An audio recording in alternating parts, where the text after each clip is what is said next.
নির্বাচনী প্রচারে দ্বিতীয় দফায় উত্তরাঞ্চলে গেলেন বিএনপি চেয়ারম্যান তারেক রহমান। 23 বছর পর শনিবার বেলা 11:15টার দিকে ঠাকুরগাঁওয়ে সরকারি বালক উচ্চ বিদ্যালয় বড় মাঠে ধানের শীষের নির্বাচনী জনসভায় পৌঁছান বিএনপি চেয়ারম্যান। মঞ্চে উঠে দুহাত নেড়ে নেতাকর্মী সহ সাধারণ মানুষকে শুভেচ্ছা জানান বিএনপি প্রধান।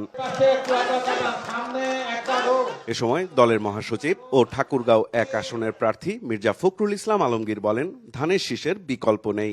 ধানের শীষের কোনো বিকল্প নাই। আপনারা আগামী 12 তারিখে এই ঠাকুরগাঁও জেলা এবং আশেপাশের প্রার্থীগুলোকে জয়যুক্ত করে আমাদের নেতা তারেক রহমানের হাতকে শক্তিশালী করবেন, যেন তিনি এই নির্বাচনের মাধ্যমে প্রধানমন্ত্রী হয়ে আমাদের দেশকে কাঙ্ক্ষিত লক্ষ্যের দিকে, উন্নয়নের দিকে নিয়ে যেতে পারেন। প্রধান অতিথির বক্তব্যে তারেক রহমান জানান, উত্তরাঞ্চলে কৃষিভিত্তিক শিল্প কারখানা গড়ে তোলা হবে। ঠাকুরগাঁওয়ে বিমানবন্দর, পূর্ণাঙ্গ মেডিকেল বিশ্ববিদ্যালয়, ক্যাডেট কলেজ স্থাপন সহ এ অঞ্চল কেন্দ্রিক বিভিন্ন উন্নয়ন পরিকল্পনা তুলে ধরেন তিনি। আমরা এই এলাকাকে কৃষি নির্ভর শিল্প আমরা এখানে বিকশিত করব।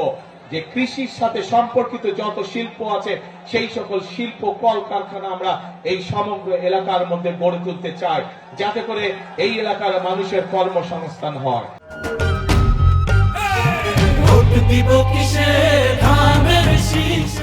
আমরা আমাদের যুবকদেরকে, তরুণদেরকে ট্রেনিং দিয়ে দক্ষ শ্রমিক গড়ে তুলতে চাই। বিএনপি প্রধান বলেন, দেশের ভবিষ্যৎ গড়তে প্রয়োজন জনগণের সমর্থন, যা আসবে আগামী 12 ফেব্রুয়ারির নির্বাচনের ধানের শীষ প্রতীকে ভোট প্রদানের মাধ্যমে।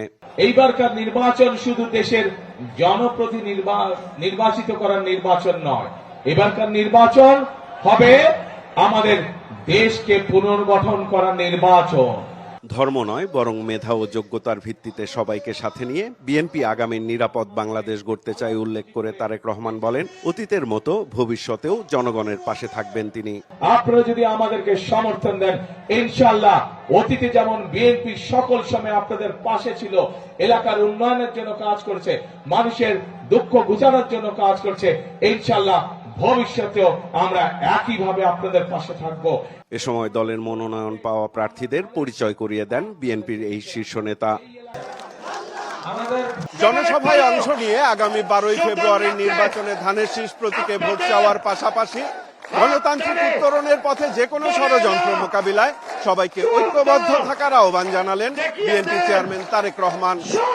সাইফুল রিপন, দেশ টিভি, ঠাকুরগাঁও।